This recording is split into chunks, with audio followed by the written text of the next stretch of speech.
Good afternoon to you all.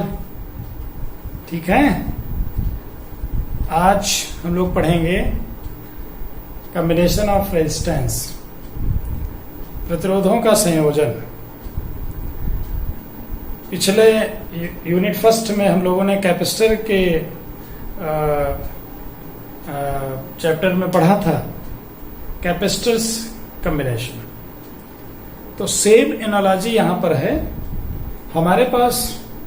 अभी पिछले lecture में हमने बताया कि कार्बन रेजिस्टर्स होते हैं और उन कार्बन रेजिस्टर्स की एक डेफिनेट वैल्यूज होती हैं। उनको हम कलर कोड के हिसाब से अलग अलग वैल्यू के डिजाइन करते हैं। हर पॉसिबल वैल्यू का रेजिस्टर अवेलेबल नहीं रहता है प्रैक्टिकली, तो हम लोग क्या करेंगे, उनका हम आपस में कॉम्बिनेशन कर लेंगे। कुछ ऐसी सिचुएशंस होती हैं जहां हमें हायर वैल्यू ऑफ रेजिस्टेंस जो अवेलेबल हैं उनसे ज्यादा की जरूरत पड़ती है।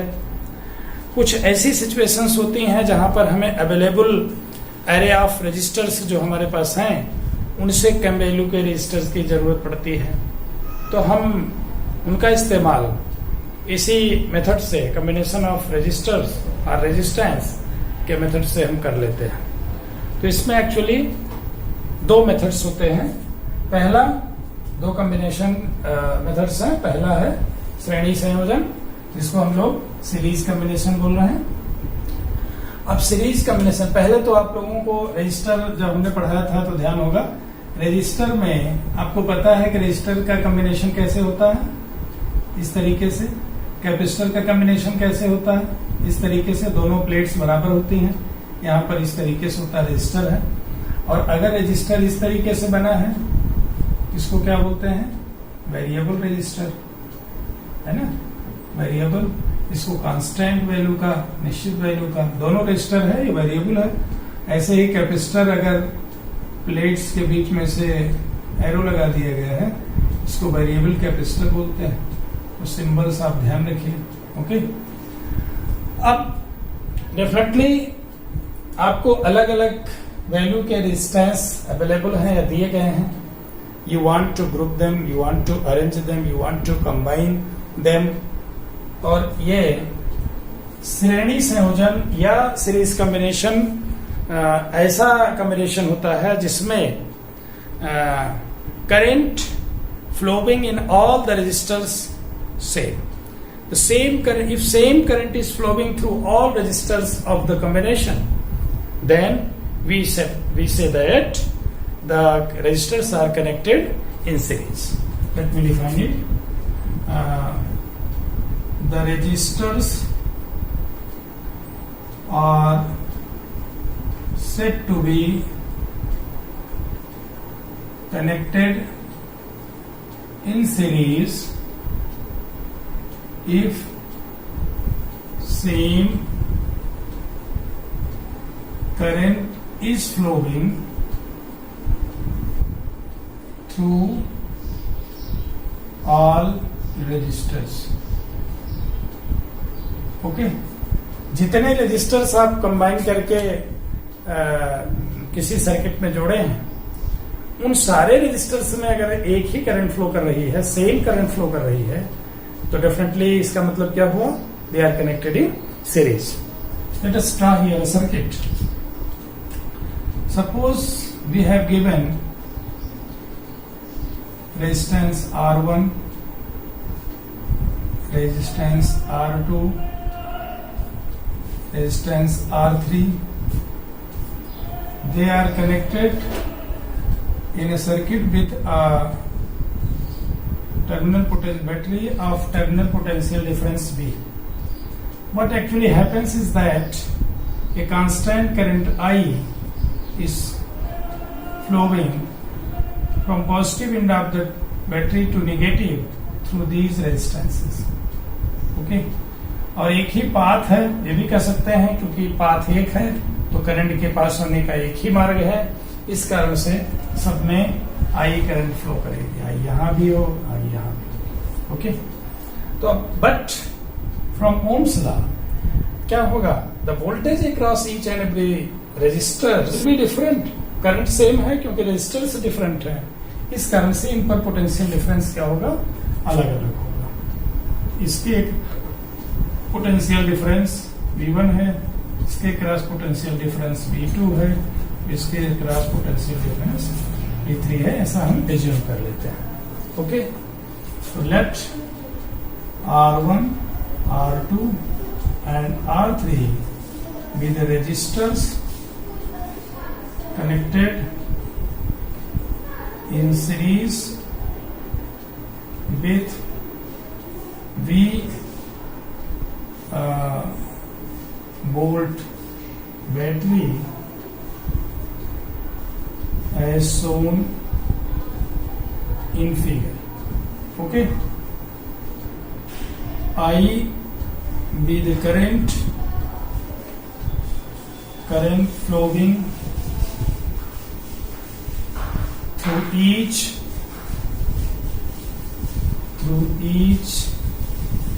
resistor.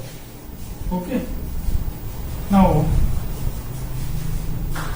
let V1, V2 and V3 be the voltage potential difference are voltages across the resistors R1, R2 and R3 respectively. Okay, पूरी बात समझ में आ गई। ऐसा आप लिखेंगे R1, R2, R3 तीन रेजिस्टर्स हैं और तीनों सीरीज में एक V वोल्ट की बैटरी से कनेक्टेड हैं और I करंट फ्लो कर रही है, तो डेफिनेटली क्या होगा, voltage across each resistor will be different. मान लिया V1 R1 के अक्रॉस है, V2 R2 के अक्रॉस है और V3 R3 के अक्रॉस है। From Ohm's law what we have, V1 is equal to IR1, V2 is equal to IR2, V3 is equal to IR3. Okay, so this whole voltage of the battery will be dropped on portions of the resistors. So the voltage V can be written as V1 plus V2 plus V3.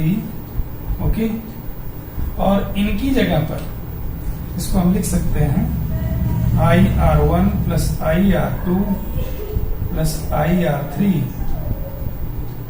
Okay, you can say IR1 plus R2 plus R3.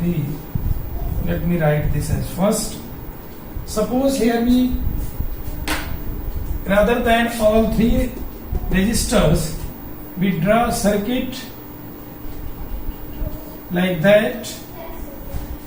This R is an equivalent RS and this is V, so I current is again flowing here. Okay, so the voltage, if RS be the equivalent resistance in series,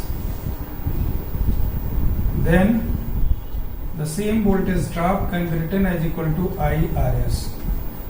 By comparing equation first and second, we get, what we get is actually, rather than capital V, we have I into RS equal to IR1 plus R2 plus R3. I cancel out, so we have RS is equal to R1 plus R2 plus R3. Okay, so this is the expression for equivalent resistance in series.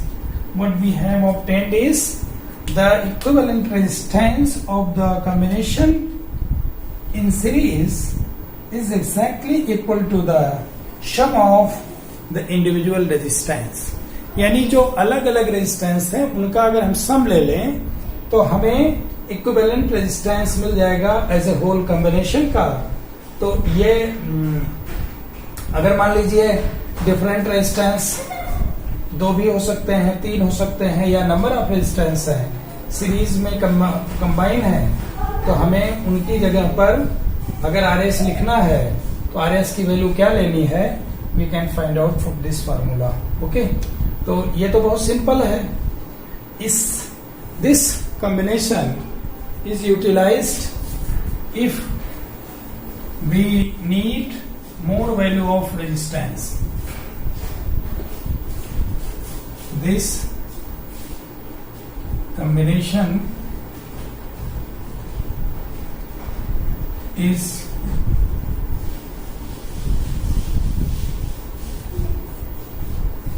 if we need more value of resistance than available।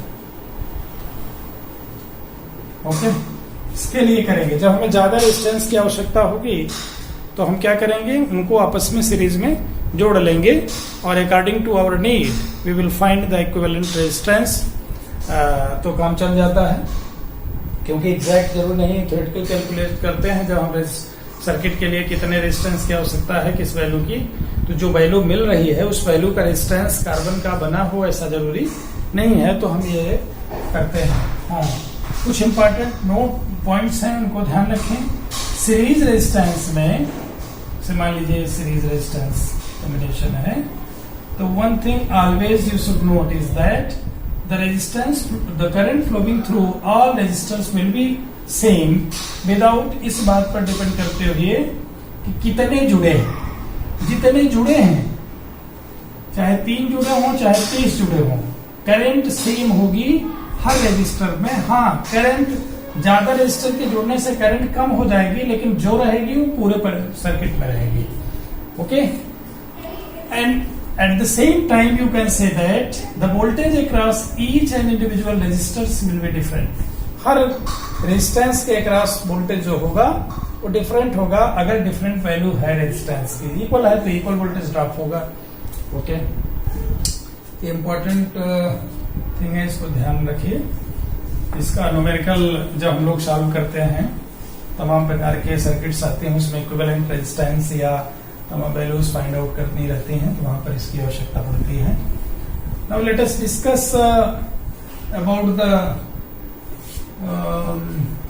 Parallel combination of resistance. Okay, parallel combination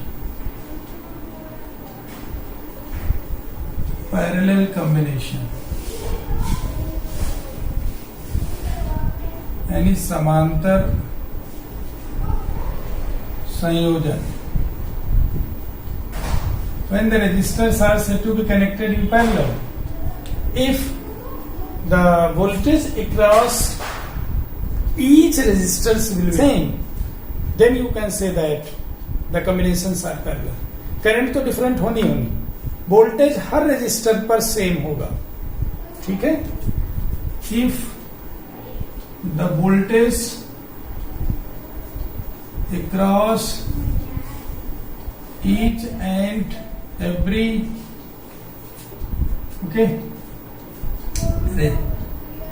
across each resistor is same, then the combination is said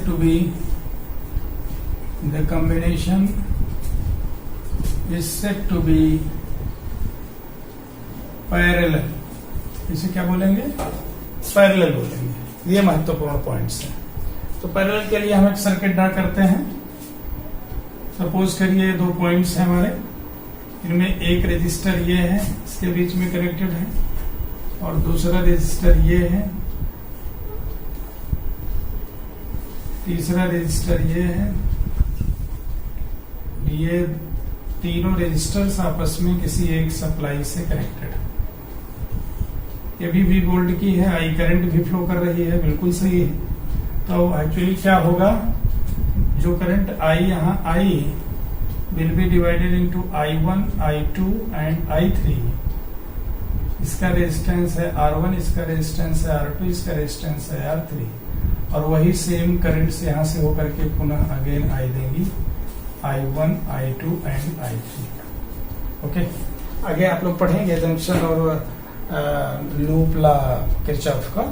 इतना ध्यान रखिए, जो current यहाँ से battery से निकल रही है, तो करंट इस जंक्शन पर तीन पार्ट में, तीन मार्ग हैं, तो तीनों मार्ग में बढ़ जाएगी. But what actually here is constant, the voltage across each and every register will be share. ये कांस्टेंट रहेगा, इसमें कोई तब्दीली नहीं आनी. और अगर ये कांस्टेंट है, इसका मतलब ये हुआ कि इसका जो हमें कॉम्बिनेशन निकालना है, उसके लिए हमें ये ध्यान देना पड़ेगा कि I is equal to I1 plus I2 plus I3. तो ये देखते हैं. तो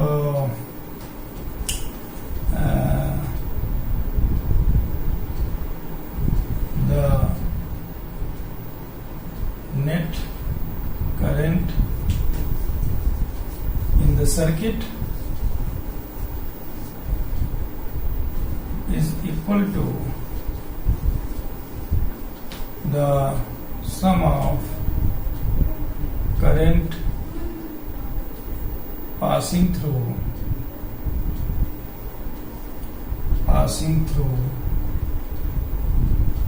individual resistors are पाथ. तो इसको हम ये कह सकते हैं I is equal to I1 plus I2 plus I3. That's the main fact. Okay, but from figure you can say that since the voltage across each resistor is same, let it be V. So I1 can be written as V upon R1, I2 can be written as equal to V upon R2, I3 is equal to V upon R3. Putting these values in the above expression, we have I is equal to V upon R1 plus V upon R2 plus V upon R3, and you can say with V taking common 1 upon R1 plus 1 upon R2 plus 1 upon R3. Okay, this is your expression 2. And if we arrange this circuit as such, suppose this is a equivalent resistance and the battery is again same, so V is here. Okay, let RP, parallel equivalent resistance, is there. What actually happens is that there is also I can be written as equal to V upon RP, because V is equal to I into RP. So here we put V upon I, V upon RP is equal to V 1 upon R1 plus 1 upon R2 plus 1 upon R3. This is equation 3rd, or you can say, पर लिखने की जरूरत नहीं, V cancel out, so we have 1 upon RP is equal to 1 upon R1 plus 1 upon R2 plus 1 upon R3. So this is the expression for calculating the equivalent resistance in parallel combination. That means reciprocal of equivalent resistance is equal to reciprocal of sum of reciprocal of individual resistances. यानी इसमें जो हमें वो मिलता है expression, इसमें जो expression मिलता है वो उसका equivalent of parallel combination resistance का जो इक्विवेलेंट रेजिस्टेंस है उसका रेसिप्रोकल इंडिविजुअल रेजिस्टेंस जिनको हम पैरेलल कॉम्बिनेशन में सम्मिलित किए हैं उनके रेसिप्रोकल के सम के इक्वल होता है. दोनों को अगर हम एनालाइज करें सीरीज और पैरेलल में, तो सीरीज में करंट इक्वल थी, सेम थी, यहाँ पर वोल्टेज सेम है अक्रॉस ईच रेजिस्टर, वहां पर वोल्टेज डिफरेंट था, यहाँ करंट डिफरेंट था, वहां नेट वोल्टेज को हमने अलग अलग वोल्टेज के सम में किया, नेट करंट को अलग अलग रेजिस्टर से जो करंट पास हो रही है उसके सम के इक्वल किया। और इसमें एक बात ध्यान रखना है कि जो नेट रेजिस्टेंस है, okay, note this is important fact, the equivalent resistance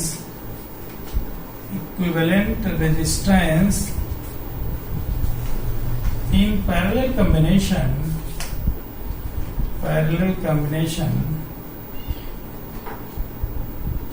is less than the least value of resistance available in the least value of resistance of combination, okay. यानी आपके पास अगर 1, 2, 3 ओम के रेजिस्टेंस हैं, इनको आप पैरेलल में जोड़ते हैं, पैरेलल कॉम्बिनेशन में, तो जो आरपी आएगा सर्टेनली लेस देन 1 ओम, यानी जो सबसे कम वैल्यू का रेजिस्टेंस होगा उससे भी कम इक्विवेलेंट रेजिस्टेंस आता है। तो definitely this combination is utilized. This is first point and this one is the second point. This combination is utilized even when we require lesser value of resistance than the available one, ठीक है। जो हमारे पास उपलब्ध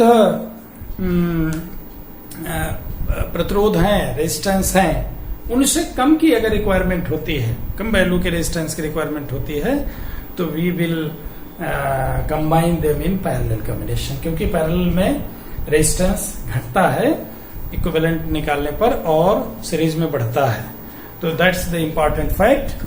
और ये topic वैसे तो syllabus के पॉइंट ऑफ व्यू से महत्वपूर्ण हर जगह रहता है, लेकिन जब हम लोग न्यूमेरिकल कैलकुलेशन करते हैं तो उसमें इसकी उपयोगिता और बढ़ जाती है, क्योंकि मान लीजिए कॉम्प्लिकेटेड या जम्बल्ड नेटवर्क है, वहां पर आपको सीरीज और पैरेलल पता करना है, या तमाम ऐसे टिपिकल सर्किट्स होती हैं जहां पर इक्विवेलेंट निकालना होता है, तो सीरीज और पैरेलल को बिना समझे you can't find out the equivalent resistance और current through any branch.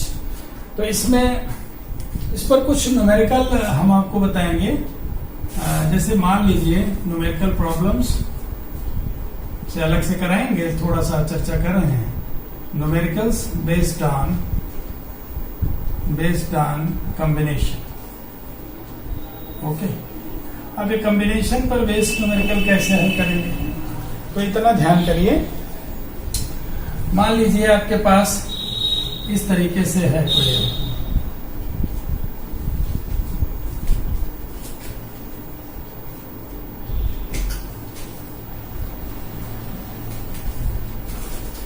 A B,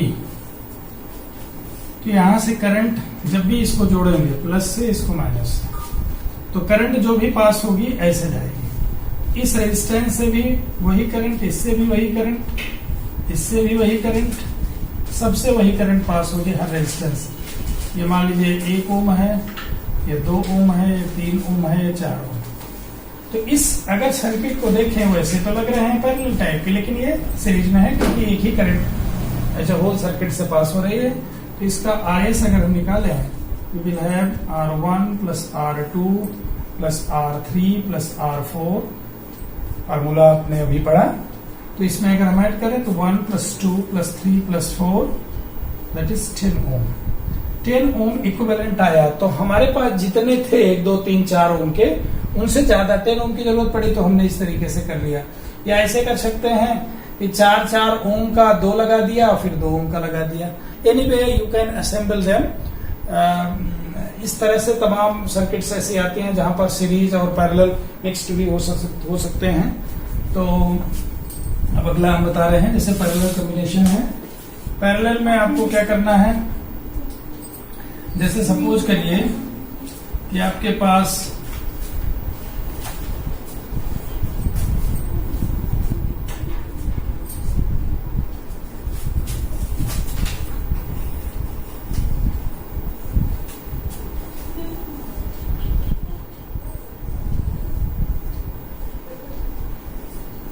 ये दो पॉइंट्स हैं ए एंड बी, आपको दिया गया है। सपोज के लिए 2 ओम है, इधर 4 ओम है, इधर 3 ओम है, इधर 6 ओम।